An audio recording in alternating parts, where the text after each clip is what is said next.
welcome to the Regular Joe's podcast. I'm Dave Pisani. I'm Barry Kay. And I'm Todd Pleasant. What's going on, everybody? We record this a couple days before Thanksgiving. I hope as you listen to this, you had a good Thanksgiving. Just wanted, before we get into the regular show, we just wanted to start off by talking about, I'll call him a friend of the show, Jason David Frank, the green and white Power Ranger, passed away as we record this yesterday. And, you know, we knew of, I don't think any of us were Power Rangers fans, not that that's a problem. I knew him from Evan being a Power Ranger. Yeah, we were too old by the time their phenomenon hit, but I was aware of them because of younger family members, and obviously Todd's son.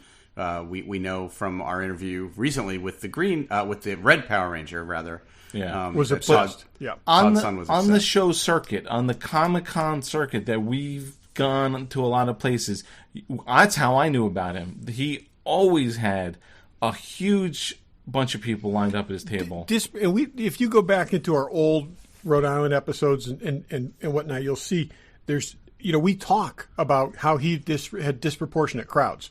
I mean, He had huge lines, but he also revved up the crowd. He worked the crowd. He'd go out and shake hands with people. Was great to those people. He'd thank them for waiting. And I do remember a year when Shatner was right next to him, and he was doing the go back behind the curtain until people built up and then come back out thing, which is part of his shtick. And the Green Power Ranger was right next to him and just had a line, just consistently had a solid line. A line. He had a group all the time. And I remember commenting on the next day, Shatner was 4 down. And they absorbed his space into Jason David Frank's space. So so he was definitely, like, if you were to say who's one guy at the show who is always got a crowd, always really in touch with his fans, always is just really entertaining them, and you'd hear this giant roar come out of his area, and it was because he was revving people up, and we were like, again, outsiders looking in because this wasn't any of our thing, but we see this phenomenon, and it was exactly that. It was a phenomenon. Right. And then in 2017, when we were doing our annual Rhode Island Comic-Con show from the lobby at the Providence, the Omni Providence, we were interviewing Sam Jones, and Sam Jones was friends with Jason David Frank, and saw him coming through the lobby, and Sam pulled him over, and Jason sat down and joined our interview, and then we went on to interview Sam and Jason together. And I know I speak for all of us. We came out of that with a huge, even more respect for the guy, because he was just so positive, and he had nothing but great things to say about meeting his fans and conventions, and sort of, he was a master of working that circuit, but circuit and his social media, and he got as much. We're very simpatico on that. It seems like they both got as much out of it as the fans did, which was kind of awesome to hear. So, that's why we're even talking about this, I think, is because, we were all so impressed by the guy, and it was really sad when we heard yesterday that he had passed away. Yeah, and it's funny. We're not coming from this standpoint of as fans. Not that there's anything wrong with that, but just as a guy we met and a guy we've seen at shows for the past 15 years, who's just like totally put an impression on us. I mean, as we said, he was a good dude. A lot of people at shows give us negative impressions. This guy went the other way and gave us a very positive impression. So. We were all shocked when we heard the news, and it was really. I was really. A lot of people, people pass away old, young, and again, this isn't someone that I'm like, oh my god, I loved everything he did. I'm like, I was really just impressed with how this guy treated his fans and how good he was, and what a good dude he was. Yeah, I mean, a lot of people are talking. A lot of things are being said.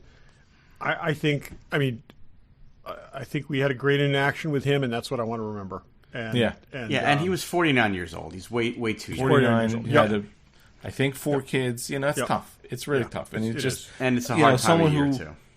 So, we've seen a lot of the cons, Awesome Con, and certainly Rhode Island Comic Con, and putting out things. I mean, he's a fixture at these shows, and he will certainly be missed. And I feel like we really connected with him. We're going to put the interview with him at the end of this show, so Yeah, if you haven't heard it ever, or if you haven't heard it since 2017, stick around till the end of the show, and we're gonna put the whole interview on at the end of the show.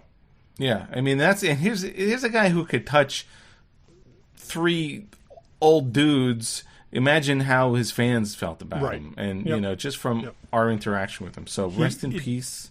Yep. You're a good man. You'll be missed for sure, by not only by us, but certainly by your fans and a lot of people. So, yeah. So, he's a good dude. Okay. Obviously, awkward transition here to the rest of the regular show. We're going to go some random. I just wanted to throw the first thing out. Walking Dead had its series finale. Oh, really? Barry, what do you got? Walking Dead, yeah, I guess it aired last night. I didn't watch it. I don't know anything about it. It's so not on my radar. I saw today an ad for the Daryl Dixon show that's spinning up. I guess he's get his own spinoff now. But yeah, it's so funny how we were so into that show, and while we're recording right now. Oh yeah, I guess I just spoiled that, didn't I? Who knows? It could be a flashback. While we're recording this right now, show a long time ago. Yeah, I know. Well, while we're recording this, my wife's upstairs, I believe, watching the finale. So she's the only person I know. She's the only one that I know that stuck with it all this time. So yeah, crazy. I do not know anyone that stayed with that show. Like anyone, and you guys know this stuff better because this is your industry. But I have no idea what the audience is right now. I don't either.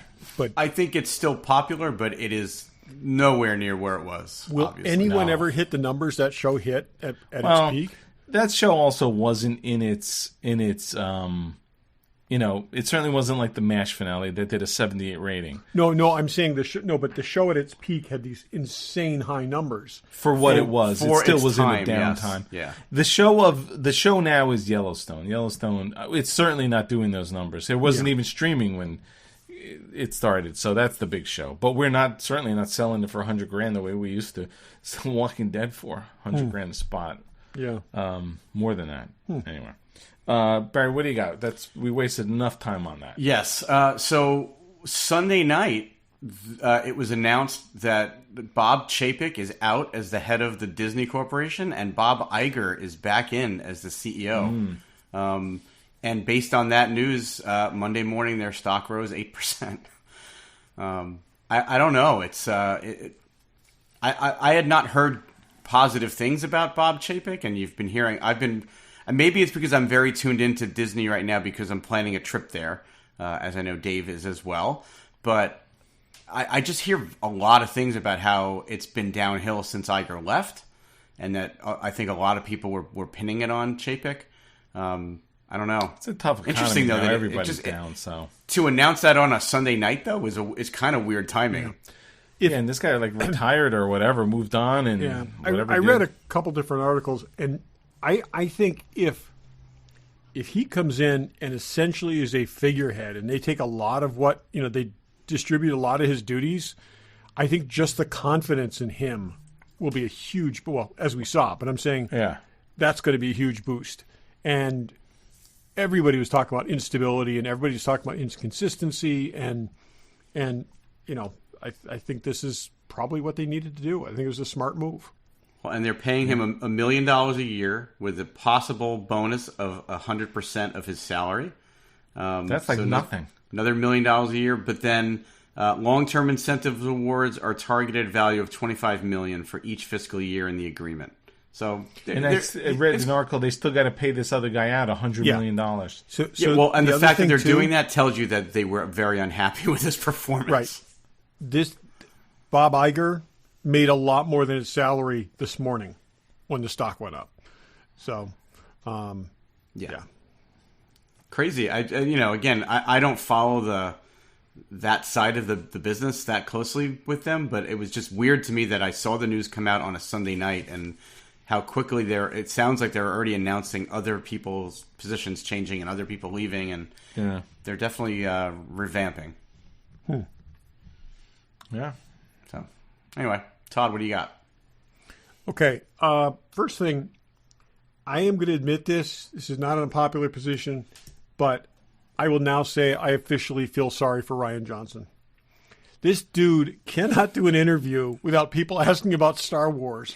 And did he say he was seems praying? to be the only one in the universe that doesn't know he will never do a Star Wars film. I saw that in online today, and I'm like, I'm not even bringing it up. Didn't it say that he was praying trying to do promotions for his new film, and all they want to talk about every single interview, it comes up about Star Wars and he keeps repeating the same lines again about, oh yeah, we're in touch and it's Ryan, deal with it. It's not going to happen. It's just not going to happen. The weirdest part was I did read an article over the weekend where I think he's just twisted about it. He said that he thinks he has the impression that people think he had a bad time with it.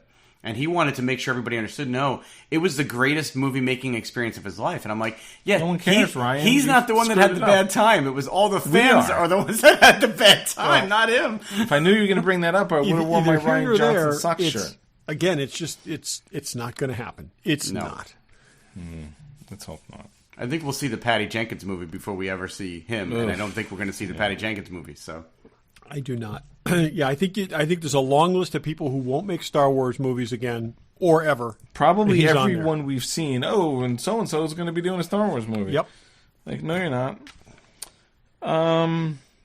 This feels very spoilery, but I read it, so I'm going to tell you guys. So apparently, Harrison Ford is going to be de-aged for the first scene in Indy 5.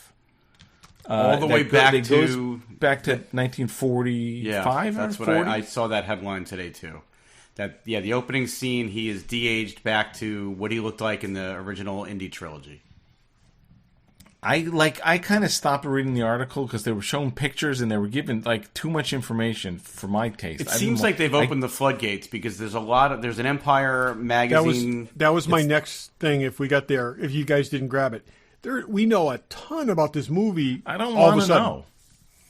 It takes place in 1969 in New York, and then there's New York. There's two. I'm like, first of all, if it was coming out a month from now, I'd feel the same way. But this thing doesn't come out for another 6-7 months. And they said the other headline I saw was that the Phoebe Waller-Bridge character, I think, is his niece. Goddaughter. Oh, goddaughter. And so okay, you're right. That's probably what the de-aging is. That's probably the point where he saves somebody's life or something happens, and we understand. It's being a quest for like him on an adventure for something that ties into. I don't know. Yeah. Well, and we know there's Nazis back from the original photos we saw when they were filming 3 years ago. It's Mads Mikkelsen. They showed a picture of him. Yes. Too much. Yep. Too much stuff. So he's not married to Karen Allen still? What happened with that? Well, it's been a decade.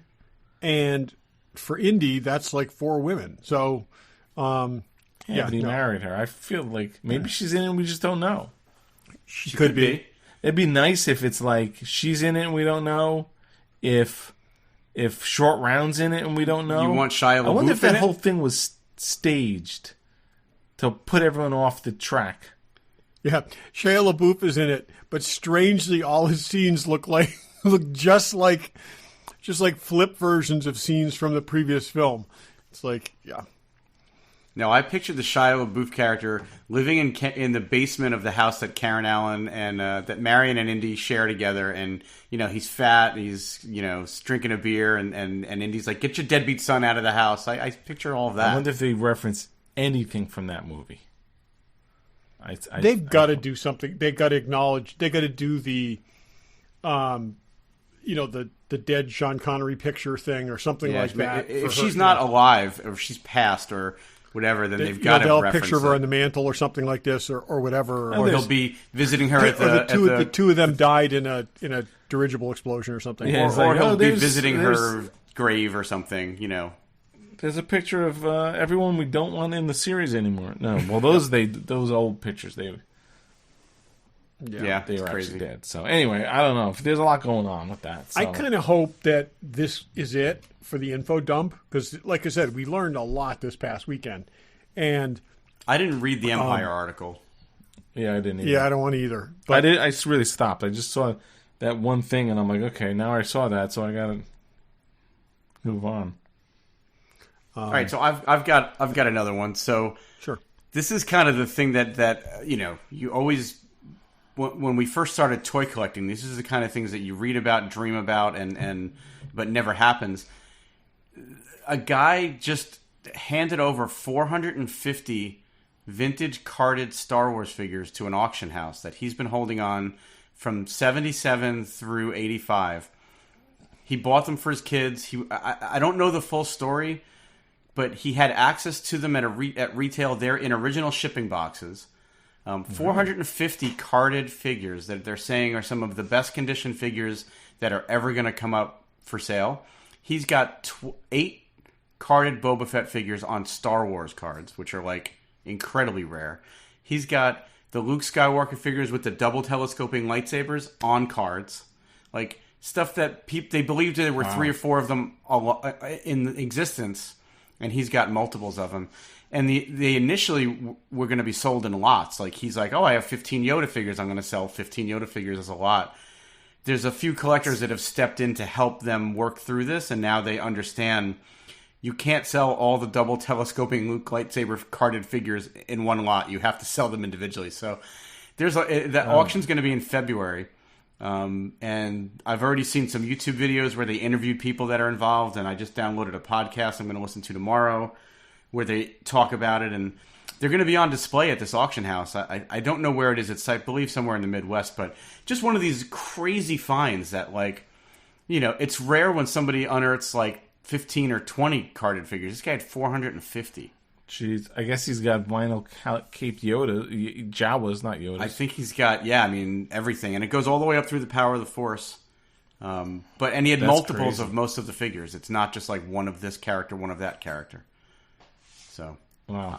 It'd be interesting to see what it does to the market. Like, sometimes this can bring prices down. Sometimes it's just going to be a bidding war. It won't, because this isn't a warehouse discovery. This is they're going to hit peak. People are going to look at this as a once in a lifetime opportunity, and they're going to go deep on this. Yeah, I have a feeling you're right. So it'd be one to watch. But yeah, the auction is February or March. But I'll keep an eye on it, and I'll if anything interesting happens between now and the auction, I'll bring it up. Interesting. That's pretty cool. It's pretty crazy. Yeah. Ty, anything else? The one other thing I was going to say is I just read an article about Gary Oldman, and he's saying how he basically wants to retire after the current thing that he's working on, which is Slow Horses, which is probably one of my favorite shows. It's definitely one of my favorite shows from last year, coming back. And he says he basically doesn't want to be old and pathetic as a actor, and he's happy with this being the last thing he does. What they don't comment on in this article is there are 10 books, and so far they basically covered most of the first book. So he could ride this role like, he's like 65. He could ride this role well into his 70s. So, and I kind of hope he does, because he's absolutely awesome at that. But yeah. Anyways, well, it's like Kiss announced that they were going to retire after this end of the road tour, and this tour has been going on, feels like, for 10 years. And that's what I'm saying. It's like, but it's also kind of interesting that get somebody his age is talking about that, and I'm sure he's done well with what he's done. He's obviously made a mark, and it's but just kind of interesting. Someone at what is traditionally retirement age talking about actually retiring in that industry. Yeah, for sure. Yeah, he could go on forever. It gets talked about a lot in the music side because people overstay their welcome, and you can tell when they've kind of passed their prime. I think it's a little different for actors. I think actors and maybe actresses have a harder time with it just because of the industry. But yes, there's a kind of a funnel for actresses, and I think he's basically like not all that interested in playing old man roles. And so, that's that. He doesn't want to be the next Michael Caine, and he's bowing out. So I think that's cool, but I'd like to see 9 more seasons of Slow Horses. So we'll see. Something we did not. I think we recorded while this was actually going on last week, but we're back at the moon. Artemis 1 launched mid to late last week. Today they orbited the moon. They're now circling the moon. Everything. I watched the documentary on Discovery, even though I hate Discovery, yesterday. That this thing, how they moved this rocket around. The biggest rocket ever. Saturn V was the largest rocket back in the 70s. This is the 60s and 70s. This is bigger than that, and they got these cranes that just pick this freaking thing up and move it around in the vehicle assembly building. It's pretty exciting. I mean, we could in the next 3 years have people slated to walk on the moon again, which I think is super exciting. I saw a photo on the news tonight that they said it's the first time a photo like that's been taken in 50 years, but it was the moon in front of the Earth. It was a photo taken from behind the moon, looking at the Earth with the Earthrise eclipse by the moon. It was pretty cool. Pretty cool. So this thing so far, it seems like everything's working out the way it's supposed to. The next, then there'll be, I think, a there'll be a human, a person going around the moon, and then after that, the third mission, Artemis 3, is going and landed on the moon. They're looking for water because the whole thing is you need water to build a base, which they can turn into hydrogen and fuel and do all kinds of stuff. So they're looking in craters that basically never see the sun if there's water. So they're doing exciting things. But sounds an awful lot like a TV show we all like. Yeah, yeah. But it's amazing how, not that it was ever simple, how simple it seemed in the 70s, and this thing seems, they just showed like one of the engines they built. It's freaking, how do you build this stuff? I think whether the whole assembly or the capsule, I'm not sure which, cost like $20 billion, but I say money well spent. I'm excited. When you think about the computer power they had the first time they went versus what we have available now, it's just mind-boggling how far we've come. It's totally mind-boggling. The fact that they're putting this mission, so it's the Artemis is the mission, and the SLS rocket, and the capsule is the Orion capsule, basically orbiting the moon unmanned. I don't know if they were able to do that in the 70s. It's all, handled remotely. Bluetooth, I think they use Bluetooth probably. Yeah, that's it. But anyway, I'm excited for it. I have my Artemis 1 shirt as they showed a couple weeks ago, so I'm excited to see what happens with all of this. One last real quick one. Today, as we record this, they started filming Andor season 2.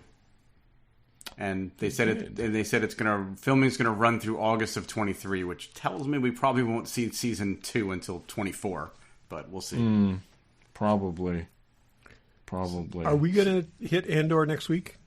Is that the plan? I hope so. To this week, the finale? The finale airs by the time this podcast drops. We'll do that next week. The finale will have aired, yes. Yep. Yeah, we'll do that next week. You know what else we're doing next week? A commercial for Fanboy, because I'm going to do one this week, too. That was a horrible segment. That was terrible. Well, we always do one. What do you think? That's about a C- on that one. Yeah, fine. I mean, if 1 to 10, that was about a 4, but it's okay. Can't always. Fanboy's awesome. The Admiral Akbar statue. You don't see a lot of those. I'm excited to see. That's a great statue, by the way. There's a couple admirals: Admiral Akbar and Admiral Kirk. I don't think we talked about it on the show, but we certainly talked about it enough amongst ourselves. That Admiral Kirk figure rocks, by the way. So. Admiral Kirk from Star Trek The Motion Picture, X06, announced it and released it super quick. It's on the website, so check it out if you want it. I think it is sold out through X06. If you want one, Fanboy is the place to go to get it. I know 3 of them are spoken quick. for. Yeah, I know 3 of them are spoken for. I don't know how many else he's getting, but we're getting them. So check that out. What else? There's a Rambo statue. Rambo figure from First Blood, which is cool. And Pops and Hot Toys and Sideshow and Kotobukias and everything. If you've been waiting for a Gore, the God Killer Hot Toys figure, you can pre-order it. There you go. You got that too. I didn't mention that on purpose, but and Book of Boba Fett Chrysanthemum bust from Gentle Giant looks awesome too. Yeah. So here's what you do: you write your Christmas, Hanukkah, Kwanzaa, Festivus list. Go to Fanboy Collectibles, search through everything, write your list down, and send it to whoever you think is going to give you a gift. That's what you need to do, or send them there. It's so many holiday options with this place. Check them out online, fanboycollectibles.com. Check them out at their store in Newtown, Connecticut. Tell them the Regular Joe sent you. Okay. Yeah, we're far enough along.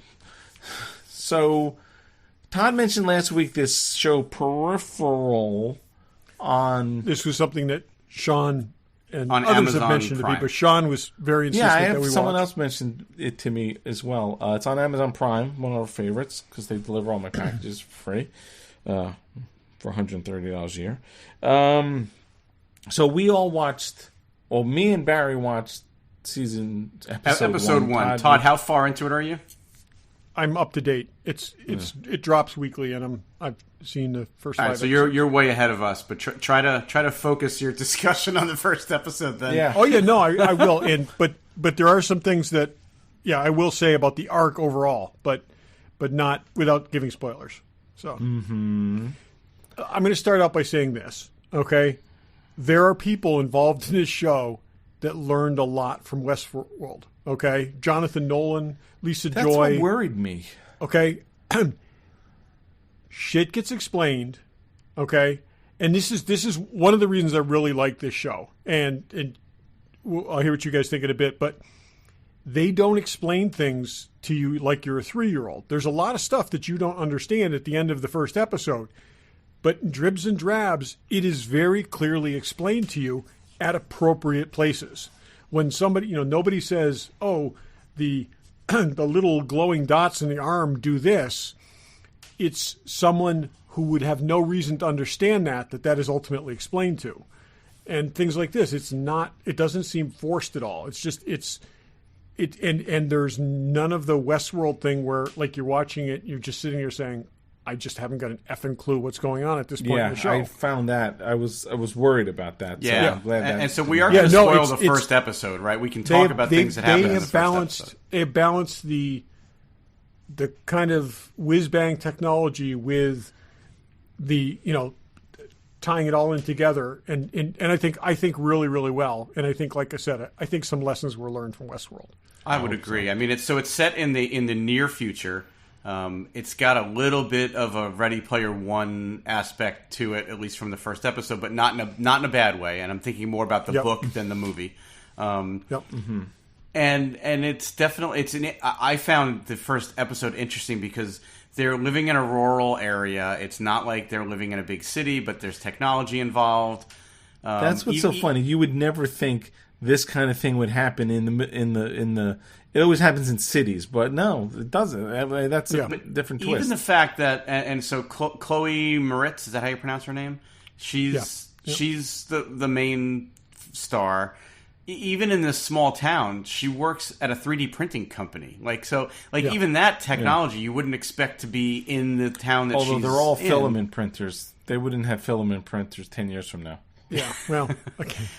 But you at least give them credit for in the big cities. They're using resin. Yeah, exactly. Yeah. In Kansas, there's she's basically working in Jim Bush. The outside of it is like a bait and tackle shop, but inside is like a technology store. But it's also an interesting thing where that has become like part of life. Is you have stuff printed, you just put in orders and stuff is printed and you pick it up. Yeah.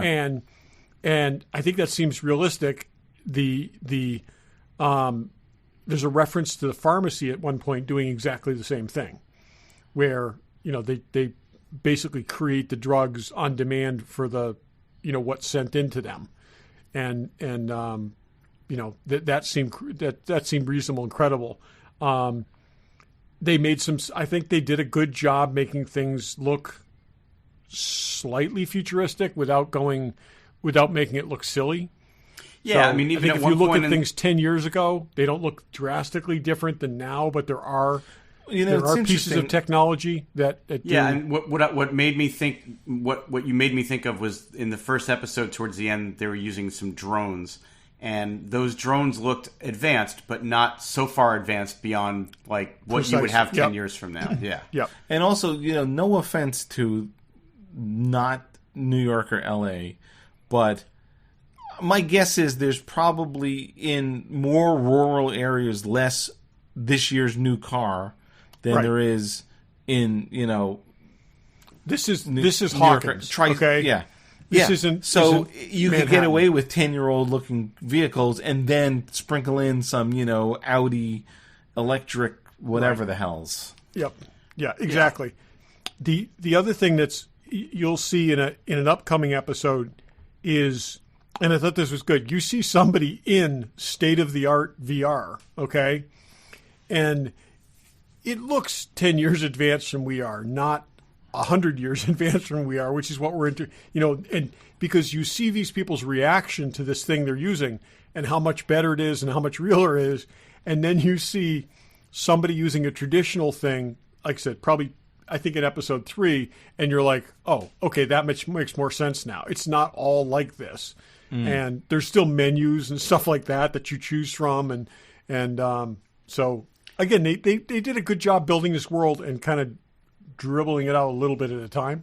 And I don't know who the character is yet or what his significance is, but the guy that was in the bar who was in the wheelchair and how his wheelchair connected to the rest of the vehicle. I thought that was cool, and it didn't look super high-tech advanced, but it looked like believable. Like, okay, 10 years from now we might have something like that. Likewise, her bicycle that charges from pedaling, which is everybody agrees that the next step with electric bikes, we're just not there yet. And so, again, little subtle things like that. I think they did a decent job with that. And it's so hard to do things and not have it just look, like I said, just look silly and, in a couple of years.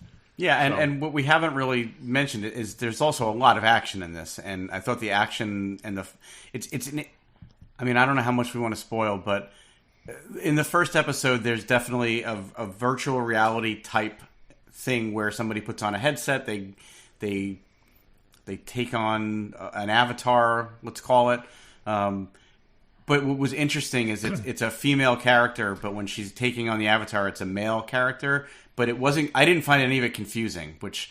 Unlike Westworld, kind of explain that Westworld, I was like you said, I was always going, well, boy, this looks beautiful, but I don't know what the hell's going on. Like, I was able to follow this without any real issue, which I felt like, okay, good. They kind of explain more because I guess the brother, she's got better reaction time than her brother does, and her brother's like a professional. That's even explained more later. Game player for people. So that part of the plot is that these are not well off people. They're relatively poor. But the brother has I guess gets paid to level up video game characters for people. So that's actually a career option at this point in the future that you can play levels for people. It's a career option right now, Barry. Yeah, I'm sure it is, but you don't hear it. But I found it interesting that you can live basically in a trailer in the middle of nowhere and be making money from that. And that was the Ready Player One kind of connection to me because there's a lot of that in Ready Player One. Right. Yeah, and the story's like you don't know what's going on exactly, but they're definitely reeling it out to you. And I gotta say, I watched the trailer because I was trying to see if Pam would be interested in watching it, and so I watched. The trailer didn't do it justice at all. After watching the trailer, I'm like, I don't know if I want to see this, and then I'm like, let me give the first episode, try. And I at least the first episode, I'm interested. I'm thoroughly ready to go back and see more. I think it's very good. I think it gets consistently better. And I think, like I said, and I really like the pace at which they, at the end of 5 episodes, there's nothing that, you don't understand everything that's going on because you don't have the whole story yet. But why things are happening becomes clear. The relationships become clear. The technology becomes clear. What a peripheral is becomes clear. All this stuff, and it's I think it's done well. the action in this show is amazing and just ramps up from the point that, where we see it. And there's in the 5th episode, there's an old dude named Bob that is pretty insane. And I'm really liking it. I think I did a great job. I haven't seen the brother in anything before. Obviously, we've seen her in things going back to like Kick-Ass. She's one of these kid actresses that got more interesting as she got older. Yeah, which is like a Dakota Fanning kind of. Yeah, and she does a good job with it, and they build a good a cast around them, and there's a solid real world explanation why it exists the way it does. And like I said, so far I'm super impressed with this show. When I saw some of the people involved in it, I was a little dubious, but yeah, like I said, I think this is I think there's a lot of lessons learned from Westworld and how this is paced and how the story plays out. And I think they're doing it on a lower budget, and maybe that is why they put it where they did, so they didn't have to reinvent the world. But it doesn't feel like it. I mean, it may be lower than Westworld, but it doesn't feel low budget at all. No. Yeah. I'm just saying. But Westworld's like, oh, let's build helicopters, let's build new cars, let's build this, let's build like. Yeah. I mean, at least in the first episode, the VR sequences, I don't want to give people the wrong impression. It's not like cutscene video game stuff. It looks like the avatar is real and that they're in the real world. But when she's riding on the motorcycle and you're seeing like the what you would see in a video game where it's like the road is lighting up, telling you where to go, and like things like that. That stuff all looked really good. Yeah. No, it looks great. I'm not saying it looks low budget, but I think they're probably able to do it smartly to spend less money than they did on something else. The first episode ended, and just towards the end, the realization that she has, I was feeling the same thing. Like, oh, I think I see where this is going. I'll be curious to see. I'm intrigued enough to want to watch more, and I'm curious to see if where they led us to by the end of the first episode, if that's actually where it's going, or if it goes in a different direction. So far, she hasn't been wrong about anything. She just hasn't been quite caught up. Yeah. So if that's what you're asking, yes, she is knowing what's going on, and I mean, she seems to be figuring out, or at least has a good sense of what she thinks is actually happening, and that was what I was thinking as it was happening. So yeah, she's faster on the uptake than anybody. I will say, my opinion of her brother has changed a lot in the subsequent episodes. Because he seems like kind of a dope, but he's not, and you get a better understanding of that. I feel like I know who all those guys are, but I'm going to reserve my opinion. I have a feeling too, sense. But we'll see. Yeah, but this is good that by the end of the first episode, we're actually interested enough in all of the characters, enjoying it, interested, want to see what's going, want to see more, and still sort of getting it without being like, I don't know what the hell's going on. Yeah, Who's the man in black? Who's not the man in black? How many man in blacks are there? What's the timeline? And it's not just Westworld, but it's a trope that a lot of these new shows come up with. It's like, how long can we keep the audience in suspense about what's going on? And then the show gets canceled and you never know what the hell happened. Right. I mean, even Westworld at an HBO budget, they canceled it. I'm so glad it got canceled so I don't have to finish the Me too. Rest of the season. Honestly, I'm fine with that, but it would have been nice if at 4 seasons in you had any real sense of what the hell was going on. It's just kind of I think the outlier to that was Legion. I was okay not fully understanding Legion, but it was a different show than Westworld. They never implicitly told you that was all going to make sense. Right, exactly. Okay, everything they told you about that show was just hang on and ride, and it wasn't. It was never. You were never given the impression that all the pieces were ever going to fit together because this guy's mind was broken. I mean, it was just... But Legion was batshit crazy, but never really confusing, if you know what I mean. No, and that's just it. And it's like... And you also, again, you realized you were viewing this through an unreliable narrator. And that was not the case with Westworld. They implicitly promised throughout that all this was going to make sense, and it never did. And it would have in season 5. We just never got there. Oh, that's what it is. Yeah, I agree with you. It all would have made sense. Being the one of the three of us who finished season 4, that not so much. That wasn't going to go neatly into a bottle. We did mention we'll give spoilers, but and Todd, I know you. How many times have you asked us to watch this? I'd say at least twice, Yeah. And then you were like pushing it another time. You didn't fucking mention they're pulling some guy's eyeball out. That freaked me out.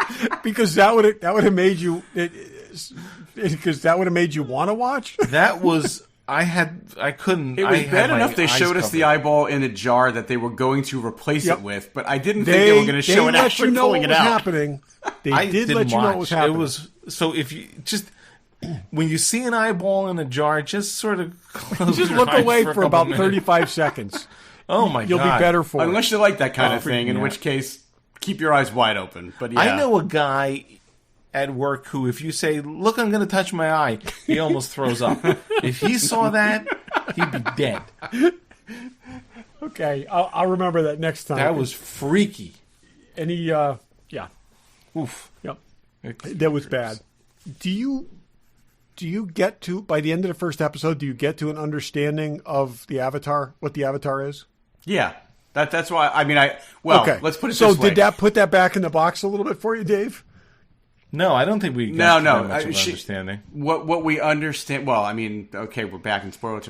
We know that they pull the hand off and there's a robot hand under there, so I think she's starting to think that whatever she thought was a game is actually she's controlling a robot of some kind in the real world. Okay, so it was a robot who got a human eye grafted into him. If that's a spoiler, I'm sorry, but so retroactively, it's less gross. Okay, not when you're watching it. That was all. They didn't need that. That was unnecessary. I felt. So thus Peripheral. Okay, so that's the robots are peripherals. So. All right. Well, we'll see. Well, we'll watch more and we'll talk about it again. Definitely. Yeah.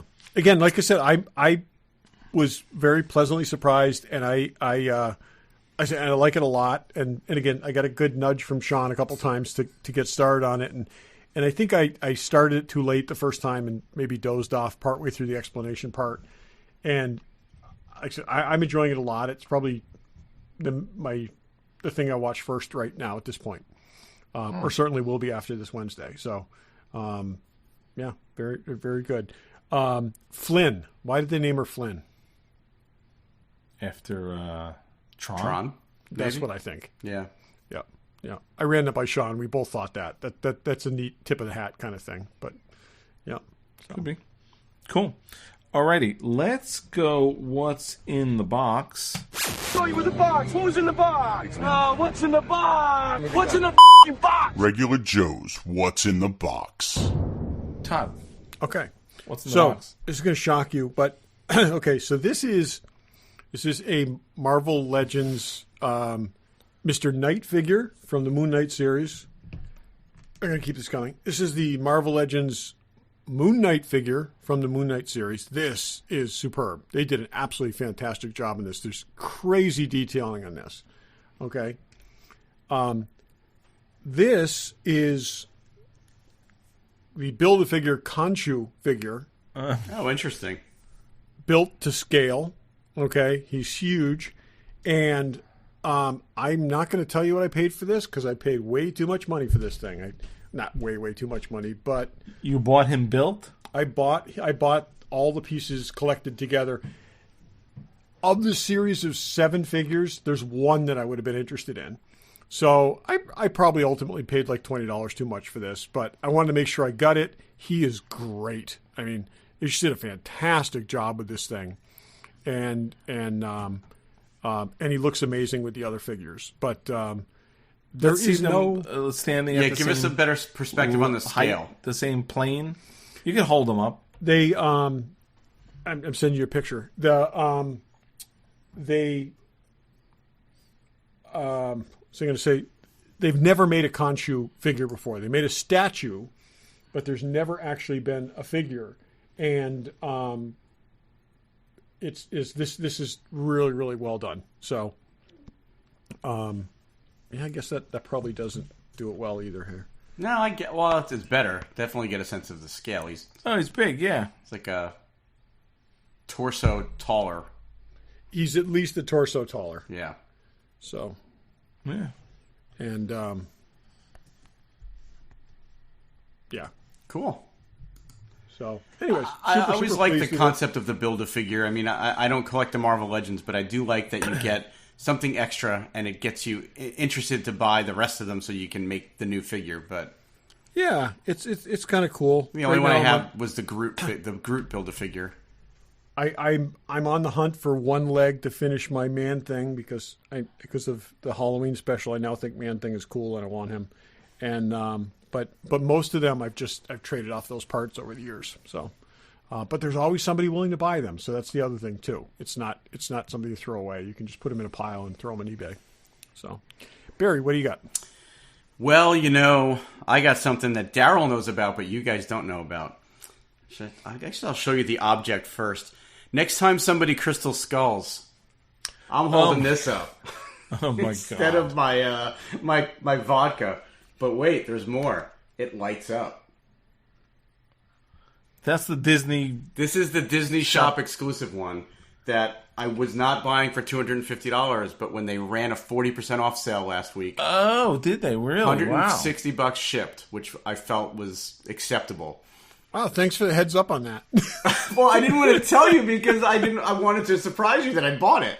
But it's undersized, which I think is okay because it's still big enough. If it were really full size, it'd be hard to display somewhere. It looks cool unlit, and you're not seeing. I mean, I need to shut the lights off a little bit more, but I'll send you some pictures that I took too. But it really lit up. It looks amazing. I'd have nowhere to put that. I don't know I need it, but I would have bought it. I definitely would have bought it. You hate that movie. Thank you. Why would you buy it? That's what I'm saying. Thank you. Thank you. And I will say it actually comes in a really cool box, too. I mean, it's the crate style box. Yep. But on this side, it's got the skull. It's got the indie silhouette. Yeah, on the side. You haven't bought any of this things? No. This is the first one. The other ones have all they all have a crate box logo on it. I mean, this is a really nice box, and I'm happy with it at $150. Yeah, I was not happy with it at $250, but yeah. So there you go. I have a crystal. Yeah, keep that close, Barry. I will. I'm gonna just What's it? keep Is it on it my shoulder. It's plastic? It's plastic, but it's got very glass resin of some sort. Something on the inside that just makes it look really cool, and then when you look at it straight on, it's got like this white on the inside of where the eyes are. But when it lights up, it's pretty sweet. Comes with the batteries too, which I was surprised by. But it lights up pretty well. I mean, I wonder when did they have that $40? I was looking at the Doctor Strange cloak of whatever. It was only certain items that were on sale, by the way. That's only $99. I don't know what it looks like, and I have no idea what I would do with it. But the reason that Daryl and I were texting, because we've both been looking at that voodoo doll, but neither of us were sure how accurate it was. That was also part of it. So I texted Daryl to say the voodoo doll's on sale. He said, "Oh yeah, did you know the Crystal Skull's on sale?" And I'm like, "Yeah, I'm not sure." And then 5 minutes later, I'm like, "I ordered it." So how much is the voodoo doll? That can't be that much. I think it was like $100. Is it so really? Dave, that's a lot. The cape is $99. Yeah, I think that's its regular price. That leads me to believe maybe it's not that great. I could totally put that on my coat rack. Yeah, because it would hang at the back. Check it out. I don't have anything that long on it. Yeah, I just texted you guys pictures of it in a darker room with it lit up. We can post some pictures too, but yeah, the Black Friday sale. It's $80 now, Barry. Just kidding. And it'll probably be on sale again for Black Friday. They also made the Infinity Stone from Guardians in that thing. I almost bought that. And it should screw together. It doesn't. It sort of fits together. Yeah. And it's got special effects. It was felt more toy-like than... Well, that was because I was eyeing up their Tesseract too, but at the end of the day, I'm like, it's a cube that lights up. It's really not that interesting for $100. Yeah. But anyway, so Dave, what's in the box? Todd, you're going to need to pay attention. Okay. This is something I'm very excited about. This is a Tribble from the original series. Seriously? Seriously. It's very small, but I bought it on Facebook from a guy, and it comes with a letter from David Gerald. I'll read it. This is dated 2011. To whom it may concern, the item pictured in this letter is a baby Tribble White. Was screen used in the 1960s Star Trek television episode The Trouble with Tribbles. This Tribble has been in my possession since filming the episode. It's one of the last few of these Tribbles in my personal collection. Please give it a good home and do not overfeed it. So the guy I bought this is the administrator on one of the groups I'm in. He helped David Gerald 11 years ago or so move a bunch of his stuff, and he gave him a few as a gift. Wow. And he was selling it. That's fantastic. I felt like, I'm like, I don't look on Facebook as much as I should. And then, like, your feed is all messed up. And I saw this. I'm like, this guy listed it. No one bought it. And I'm like, that prop group is like, it's all phasers and communicators. That's all anyone cares about. And I'm like, wait a second. So I contacted the guy, and I got it. So you'll tell us off the air what you paid for it. But did you feel like it was fair? Just say that on the air? Okay. I did feel it was fair. In the scheme of a Rolex or a car, it's fair. Okay. No. But it's tiny, but it is... and then he also sent me this picture. He met Nichelle Nichols, and there's a picture of her holding this exact Tribble. Oh, wow. Oh, that's fantastic. Cool. That's awesome. Oh, boy, that's Providence right there. That's great. Yeah. Congratulations, Dave. That's awesome. Yeah, I'm like, wow, this has been something that I didn't think I'd be able to get, especially, the way they come up in auctions and stuff. Yeah, well, we've been watching them in auctions, and first of all, the ones we've seen have looked anemic and scary, and second of all, the prices are crazy, so the fact that you were able to get one is awesome. Yeah, and it's again, it's small, but it smells old, too, which is good. Yeah, that actually, believe it or not, that helps. Yeah. And the David Gerald letter, I mean, that's like, I was like... Yeah, well, almost anybody could write up a letter of authenticity, but he's one of the few people that you can go, okay, well, we know he wrote the episode and he was there, so yeah. Yeah, and I feel like you could reach out to him and be like, is this the real deal? And this guy if he was just a random dude, he's the administrator of a group and it's been for a long time. Yeah. And he sells a lot of stuff. No, that seems like good provenance. Yeah, I think so. So real quick, one other thing I just wanted to show you. So as you both know, my birthday just passed. Something that I had on my Amazon wish list and my wife got me is the new Inside the Art and Visual Effects of Star Trek: The Motion Picture book that just came out recently. Couple of interesting things. I've only thumbed through it so far. The hexagons are in here. They're pictured in here. And what I also found interesting, there's a couple pictures from the model shop where they were using G.I. Joe figures to put inside the vehicles. There's a Defenders figure and a G.I. Joe figure that are torso up, that are on the workbench. And there's a shot inside the work pod where you can see the Black Talking Commander piloting the work pod. So really? Yeah. It's pretty wild. Pretty wild. And it's it's Amazon, it's probably like under $25 hardcover book on Amazon. Is it really? Oh, okay, yeah. I get it. What's it? It's called what? It's Star Trek. The Inside the Art and Visual Effects. Yeah, and it's recent book that came out. Well, actually, no, it's not that recent. It came out in 2020, but I just became aware of it. So cool. I gotta check that out. Given that Did we talk movie's about the hexagon? The hexagons on the air. Yes, we did. It was in the Rhode Island Comic Con podcast when we talked about the gift exchange. Oh, that's right. And we're making displays for them, so yes. We'll show that when they're done. Yeah, cool. Alrighty. I would say happy Thanksgiving, everyone, but it's past by the time this is released. Okay, this comes out officially on Black Friday. Black Friday. So, and it is half the price you normally pay for it. So, which is nothing. Yeah.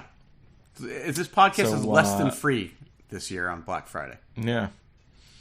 So, happy holidays. The beginning, to me, the official beginning of the holiday season is the day after Thanksgiving, not the day after Halloween the way the stores want it with all their freaking stuff they're trying to sell you. But I drove past a house on the way home from dinner last night, and they already were fully decorated on the outside for Christmas with everything turned on. Oh, yeah. I was shocked by that. Like, it's one thing, like, to start the process, but everything was up and on, fully lit up. A little early for that. It is, but what are you going to do? All right. And thanks for listening. Thanks for listening. Thanks for listening. And stick around for the Jason David Frank interview. Hey, look, you got the Power Rangers right here. You kidding me? Hey, how you doing? That dude riles up a crowd like no other guy. This guy's the guy.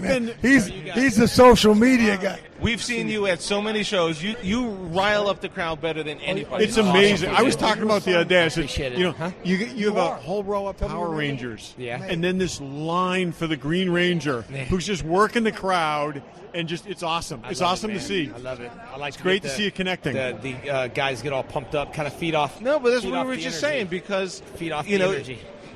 People, guys like you connect with your fans, and that's what people come to. It's not just an autograph. They pay some money. It's a little bit of a connection, and people like you and Sam are able to do that, and people walk away feeling really good about the interaction. I think that's the idea, right? Yeah, he's got it. Jason has it, man. I'm telling you. We see it. He comes out there, and when he enters his booth, all you hear are the shouts and the cheers, man. We've seen this. It's like you're at a stadium. We're a little too old to be Power Rangers fans, so we can see this as a phenomenon. Just watching it from a kind of a sociological thing. It is just amazing to see it. And it doesn't come without work on your part. That's clear. Well, thank you. I think it's one of the things we've done so many shows together, and like we talked about. Fans are happy. This is the Comic-Con place. Got to be where a happy thing where they get to see your stars, your heroes. Heroes, really. These who've changed your life. Sam, just how we impacted their lives, man. Really. A lot of times we don't know what they're going through. We were talking about it earlier. We don't know what they're going through at a certain time, and all of a sudden they turn. Maybe they're in an abusive relationship, or their parents, and they're changing channels, and they put you on. Yep. And we give them hope. We give them hope and value, man. That's true. A lot of people say, "Oh, well, how can a TV show or how can someone on TV change your life?" But it's kind of like a song. If we heard a song, it's going to bring you back to the days and the moments of what you heard. Yep. Regardless if it's someone that passed, someone that's happy, it's going to bring you back to that childhood. And that's what happens. When you see Sam or me, doesn't matter who you are, how old you are. Comic-Con is like geared for everybody. Yep. Even the little, even little kids that don't even know who we are, that might not know 4 and 5-year-olds, but they know all the superheroes dressed around. Those cosplayers become the stars. That's right. Absolutely. A family bring a little girl. She couldn't have been more than 3 or 4 today. Sam knows better She than was you. dressed up as Frodo from Lord of the Rings, and they took her to meet Sean Astin. Yeah. And her face just lit up. I mean, it just and she probably doesn't even fully understand everything that's going on, but she was just having such a good time. I cosplay as Batman sometimes. Little kids walk up to Batman. I know. Can I take a picture? I'm like, I'm not Batman, but Don't crush the little kids. At least you guys played the characters. You didn't, but yeah. But it's awesome. the little kids don't know, and everybody who cosplays as us or talks about us representing us, and it just it keeps things current. And the Comic-Con people get to see crisscross fans. You got the older fans to see, you got the younger fans from Stranger Things. You got all these different fan groups that cross the line. They're I didn't know Sam was there. I'm gonna go check it out. So it's everybody just kind of merging together, and I think that's the key to the That's Comic-Cons, it, man. Yeah? All the different age demographics in the groups, it's amazing. Ted, the franchise, opened up that brand new, sort of my children's age, And I know you have a huge fan base. So I get these younger kids who maybe didn't see Flash Gordon, but they saw Ted, and 13 or 18 or whatever their age group is, and they'll even refer to the movie Flash Gordon. They don't remember the name, but they'll say, that movie that Queen did the soundtrack to. The music. Yeah. They got the music. Yeah. They got the band down, It really is amazing. It is. And we love doing these things. Yeah. We get to travel the world. Yeah. And we do these for 3 reasons only. A lot of actors don't confess this, But here's why. There's the only reason why actors should do this. Number one, please the fans. Number two, please the promoter. Number three, generate as much provision and revenue as you can. Sure. Yeah. I mean, come on. It's wonderful. Yeah. I took my wife and my daughter and my son this year to Scotland, to Ireland, and to Germany, and to London. Yep. So good. It's unbelievable. How many shows a year do you do? I've probably done about 40, 42 this year. You know what? Well, tell him the number I just gave you. He just said 42. Yeah, there he goes. See? Yep, about that. So earlier about the fan engagement, and it is you don't see this, but it's a very different experience with some people. Yeah. And you were two examples. And again, we talked to Jason Isaacs earlier, who's really good, is also really, really good. Yeah. And making that connection is just so important. Yeah, and having those people walk away with that 2-minute interaction, something they're always going to remember for the rest of their life, versus someone whose head doesn't come up from signing a thing and then handing it back across the way to them. I was just saying that earlier. There's certain people that I've been doing this for so long, and Sam's always been great to the fans. This is so good to see that. You have a lot of people that are on newer shows that might be new to this community, but they do have the head down. And what happens is they're not going to be around 20, 30 years later, like we're still here, pleasing fans. And I think that's what's important. I don't even know what's going on. I love Sam. Got me into this. Yeah. But here we love all Sam too. All the other celebrities are sleeping. Yeah. Not hey, look, no, for real. Hey, you guys are doing an interview. Cool. He's sharing his heart with you all. That means that someone cares. That's sitting in this lobby, who's a celebrity, sitting on the podcast. And so I'm glad he brought me in too. You know why I'm here, don't you?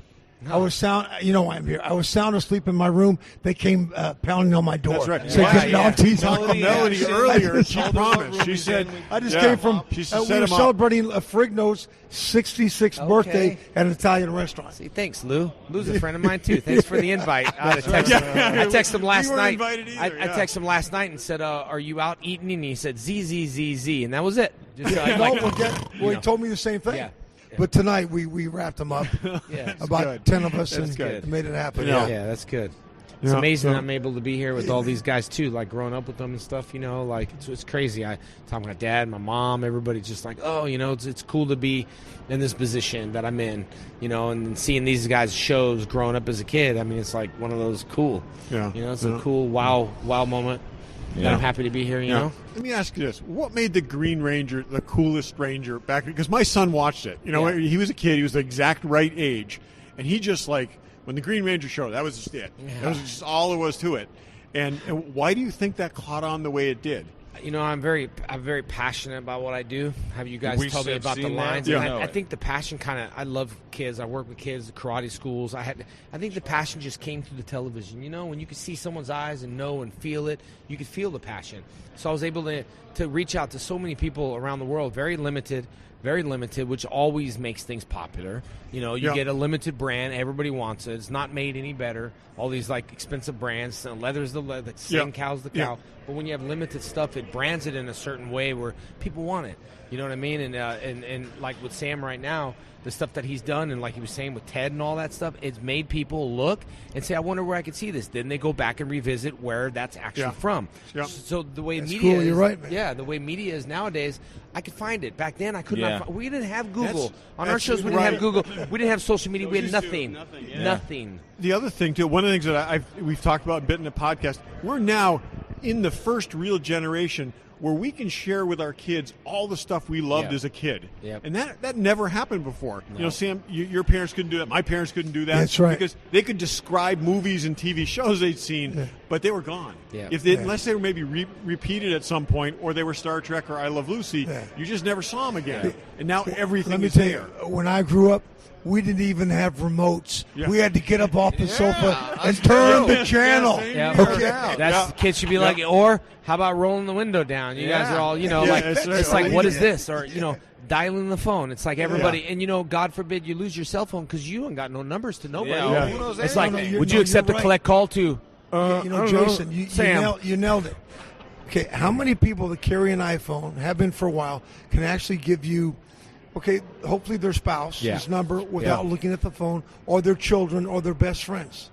I can only do my wife. Yep. My children, I can't even tell you my children's I can't either. Phone number. Unless I look at my iPhone. I can see the name. Yeah. And that's how technology is, and that's the reason why I think everything's just so relevant. Is because I can anything I want, I just go check it out. So when you meet someone and they're so nice to you, you're going to want to go check their stuff out. And there's people that you meet that you have an issue with that you might not want to check their stuff out. But I keep things separate. I met a lot of actors, that I met, but to have someone like Sam, as far as being an actor and the character he portrays, I could vouch for him that I've seen him with fans, and obviously he loves it and I love it, And that separation it also is what makes those rare moments of personal contact that much more important to people. And again, they're making the memories that they're going to have you're making the memories that they're going to have forever. Which makes them happy. We got to make them happy, man. Look, they've saved up for a year sometimes just to come to the comic convention. Absolutely. To see Jason, to see me, whatever. And they come to our table. I hear some of the fans won't even. They can't even come up to some of the actors. Won't let them come up. I've heard that. It's mainly probably representation. Don't let them come to the table to even shake a hand. So they saved for a year. They're going to see Jason. They're going to see me. Their moment has come. Our job is to make sure we facilitate their needs. Just let them know. Thank them for coming and to hear their story. How we impacted their lives. It is great to hear about that from your perspective because that it is, like I said, we're seeing it from the other side, and we talk to different fans and ask why they come here and whatnot. But I tell you, it says a lot for you guys that you think that much about that. It's important. Now, sometimes the lines are really long, so when they go to tell us the story, give me the short version. Give me the short version. That's true. I mean, we do got to balance it a little bit. We've been in line behind that person. But I feel like Sam was saying with some people don't shake hands and stuff. I always feel like my managers and my agents and my representation works for me. So I'm the boss. Good for you. You know what, Jason? That's good to hear. You're one of the few. I'm telling you. Good on you. No, that is really. I'm not tickling your ear right now. What I'm that saying is good to hear, man. Well, that is good to hear. Good guy, bad guy. Hey, it's my representation, my manager. We're in charge. He's right on. Good for you, man. man. Let me tell you how it goes. That's a rarity in the business. What he just said. It's a rarity. And then the celebrity will be like, no, I said it's okay. I can say something. Some of them are a little overzealous, of course. Daryl, you had a question? Yeah, I was going to say. So, Sam, you've gone through this. You've seen parents bringing their kids probably to meet you. Yeah. But I think the same thing is happening now with Power Rangers, right? Are the original generation of fans, are they starting to have families of their own? And I've been so current with so many different stuff, and I'm sure Sam's going to experience too with Ted. You're grabbing a different audience that might not have before. So, you have the mom that grew up, loved you, but their daughter was like, oh, I love you. And then the little kid's like, I don't know, but I love Ted. I don't watch Power, but I saw the new movie, So you have these generations of fans, which is like different levels. And they're looking up to you. And they're looking up to you. So, it's one of those things, like he was saying, that Comic-Cons are somewhere where people go and make the choice. Like, I skydive. I do all this stuff. I base jump. That's like it's kind of weird. That's like a base jumper, man. Yeah. That's like, let's go do it right now. Did you ever hook up with Don Swayze and do that stuff with Don? Tall building. Let's go. Yeah, because Patrick's brother did that for years. No, but I probably jumped with him in Paris because in Paris, California, there was a lot of people that went over there. Even Chuck. I jumped on one of Chuck Norris's jumps when I was going over there, and Chuck Norris is so cool. He didn't need a parachute. You know what I mean? I was like, "What? Chuck Norris has a parachute? What the heck is going on over here?" But certain people have certain things that they outlets, and this is an outlet where they do save up all the time, and they do want to meet. And it's one of those things where, hey, it's a high five, do whatever you want. Social media is big, so if people want to take a picture and take a video, where are you up to now?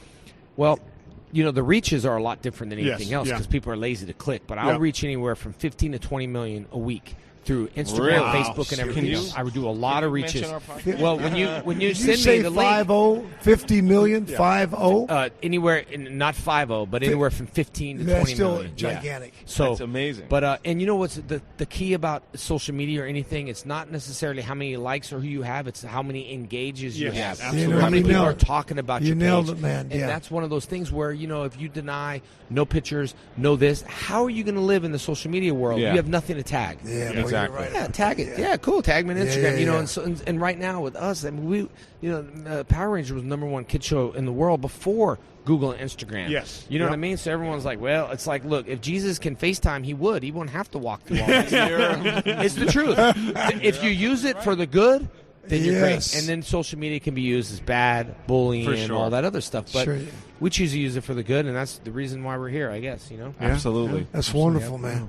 Cool. That's wonderful. I appreciate you bringing it. So you're up at the top because let me tell you, as you know, if you're 15 to 20 million, it's huge. Yeah.